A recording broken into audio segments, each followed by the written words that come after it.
हरियाणा के रेवाड़ी जिले से एक बेहद खतरनाक घटना सामने आई है।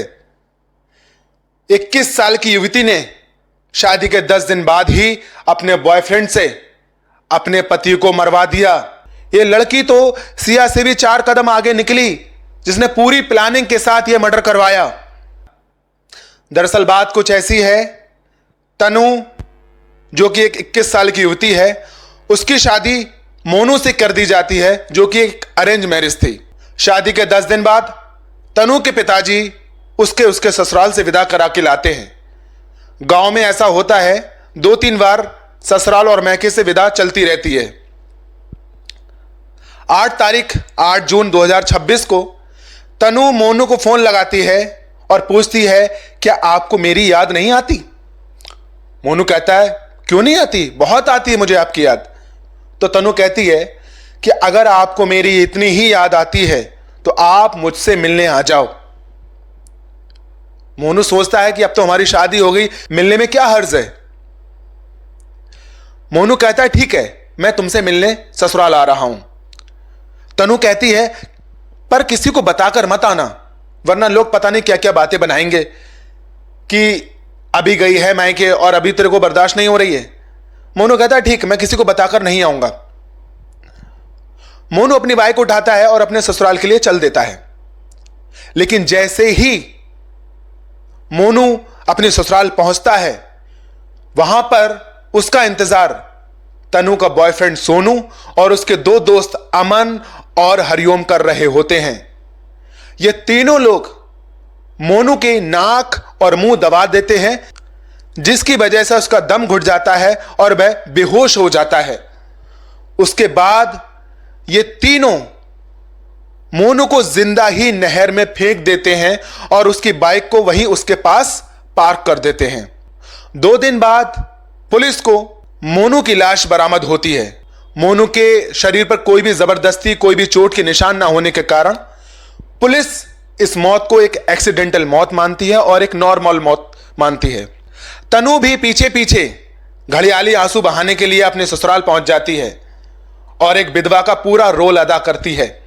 वहां पर अपनी रोती है, चूड़ियां तोड़ती है। तो ससुराल को इस बात पे कोई भी शक नहीं होता है। लेकिन अचानक मोनू के घर वालों को मोनू का फोन मिलता है और वह देखते हैं कि मोनू के फोन से उसकी सारी कॉल डिटेल डिलीट कर दी गई है। इस बात से मोनू के घर वालों का दिमाग ठनक जाता है कि अगर मौत नॉर्मल है तो कॉल डिटेल डिलीट होने का क्या मतलब। इससे उनको थोड़ा शक होता है और मोनू के घर वाले बगैर तनु को बताए हुए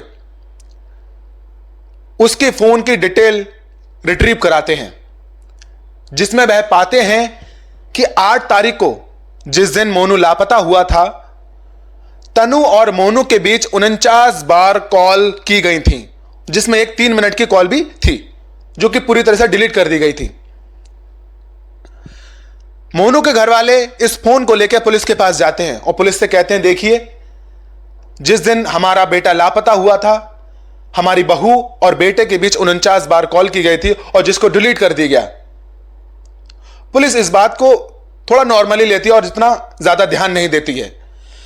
लेकिन इसके बाद मोनू के घर वाले कहीं से भी सीसीटीवी फुटेज निकाल लेते हैं 8 तारीख की, जिसमें यह दिखता है कि तनु का बॉयफ्रेंड सोनू, उसका दोस्त अमन और हरिओम उसको जिंदा ही नहर में फेंक रहे हैं।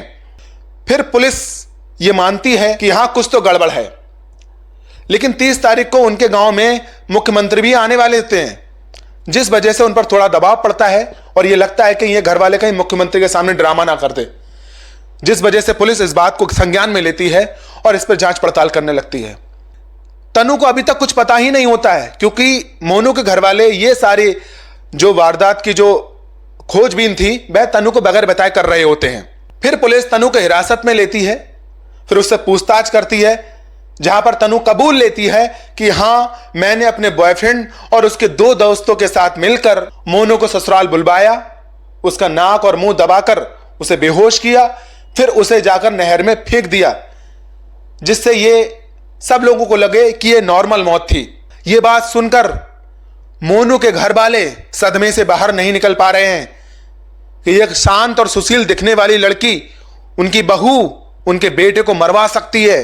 एक छोटी सी गलती जिसमें तनु ने उसकी कॉल डिटेल डिलीट करवा दी, जिसकी वजह से वह पकड़ी गई। अगर यह कॉल डिटेल डिलीट नहीं की गई होती तो शायद ये बच गई होती।